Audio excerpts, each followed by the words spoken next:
Entrega o teu caminho ao Senhor, confia nele e ele tudo fará. Salmos 37, verso 5. Gotinhas da verdade. E mais algumas gotas de conhecimento da palavra de Deus. Olha, eu vou dizer de uma admiração minha, uma admiração lógica. Admiro muito Jesus em cada detalhe. Esqueça agora, só um momentinho. Ele como Deus. E pense nele ensinando como homem. Ele tinha uma compostura, ele tinha um conhecimento, ele tinha um manejo das Escrituras que ele deixava o povo admirado. Lembre que certa feita, quando ele terminou uma série de ensinos, está escrito que o povo ficou admirado. Dizia o povo: olha, ele não ensina como os escribas, mas ele ensina com autoridade. Aleluia! Que lindo, né?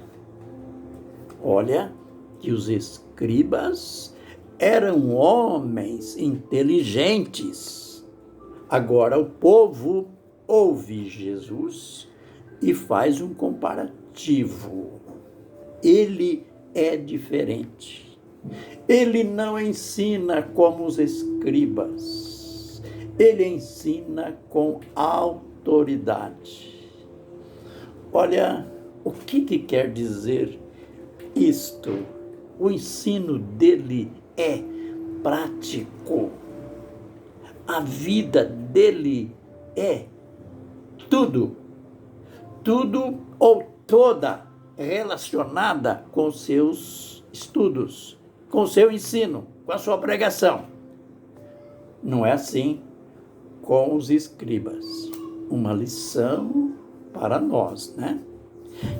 Vejamos um caso polêmico da ressurreição. Os saduceus não acreditavam em ressurreição e procuraram Jesus, fizeram uma pergunta e é incrível. Eles não eram analfabetos. Eles fizeram a pergunta que tinha lastro bíblico, lastro nas Escrituras. Olha, nós, como os religiosos daquela época, nós também temos aquele bordão. Olha, eu só creio se tiver na Bíblia. O que eu estou falando está nas Escrituras. Amém. É uma regra absolutamente correta. Mas tudo dependerá da interpretação que nós fazemos das Escrituras. Normalmente se interpreta hoje as Escrituras de maneira convencional. Isto é, interpreta-se de acordo com a minha religião, com a minha denominação. Eu sei que é diferente. Dentro de mim eu sei que é diferente. Mas se eu ensinar isso, eu perco o meu emprego. Se eu ensinar diferente do que ensina a minha denominação, eu perco o meu ministério. Lamentavelmente, hoje é assim.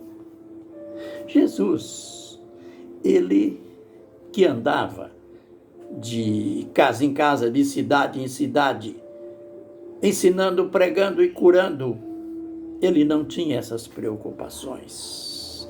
Ele falava a verdade. Os saduceus fizeram aquela pergunta da ressurreição, que já está, a resposta já está em vídeos anteriores. Nós vamos ver neste vídeo aqui que Jesus continuou os detalhes. Os filhos deste mundo casam-se e se dão em casamento, mas os que são julgados dignos de alcançar o mundo vindouro e a ressurreição dentre os mortos não se casam nem se dão em casamento, porque já não podem mais morrer, pois são igual aos anjos e são filhos de Deus, sendo filhos da ressurreição. Que lindo! Você já pensou? Embora a maioria de nós, e quem não tem medo da morte, a maioria de nós não quer morrer. Temos amor à vida. Aliás, compensa viver, embora há uma esperança, há uma promessa de uma vida melhor.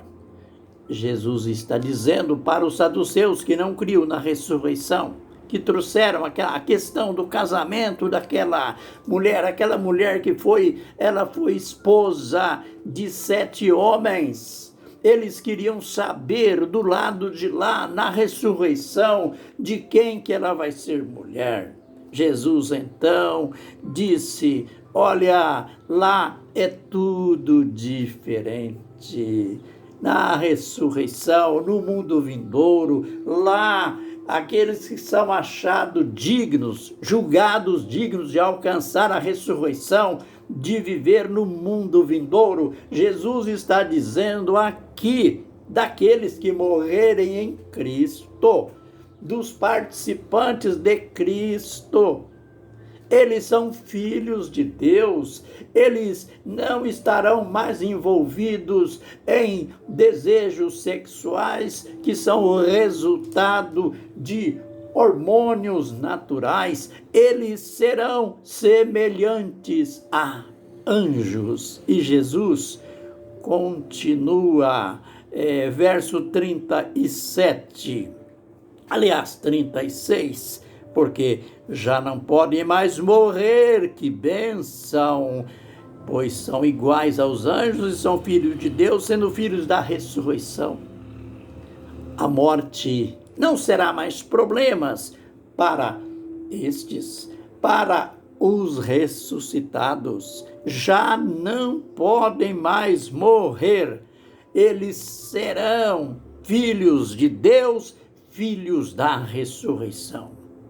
Mas que os mortos hão de ressurgir. Agora, escutem, saduceus, vocês não creem?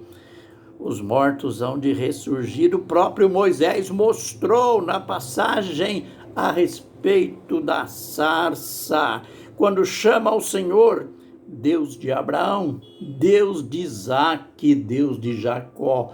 Que resposta! Ora, ele não é Deus de mortos, mas de vivos, porque para ele todos vivem. Olha, que existia uma separação em relação ao tempo muito grande entre Abraão e Moisés. E Moisés está dizendo, falando que o Deus que estava se revelando a ele ali na sarça ardente era o Deus de Abraão, o Deus de Isaque, o Deus de Jacó. Então Jesus conclui: ora, ele não é Deus de mortos, mas de vivos, porque para ele todos vivem. Lembra, Moisés já tinha sido morto há muitos anos e foi sepultado um certo privilégio. Foi Deus que sepultou Moisés. Elias tinha sido arrebatado há séculos. E Jesus sobe no Monte da Transfiguração, ele, Pedro, João e Tiago. E quem chegou ali? Moisés e Elias. Olha, eles perfeitamente. Não venha usar aqui uma fuga convencional para negar a ressurreição, não. Eles mesmo, é tão claro que era Moisés e Elias. Pedro, conhecendo, ele disse para Jesus: façamos aqui uma tenda, uma para Moisés e outra para Elias, sem entrar nos detalhes da história, apenas provando. Esse comentário de incrédulo, morreu, acabou, é mentira. Não existe morreu, acabou. Não existe reencarnação, não, viu? Moisés não tinha reencarnado em ninguém, Elias não tinha reencarnado em ninguém, e ali estão ele perfeitamente visível, perfeitamente reconhecível.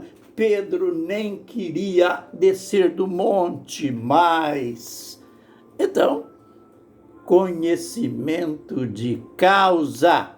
Por isso que Deus afirmou para os saduceus: Deus não é Deus de mortos, mas Deus de vivos.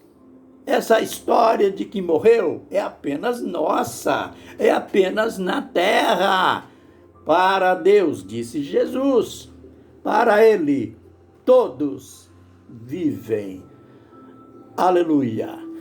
Que o Senhor nos abençoe e nos guarde.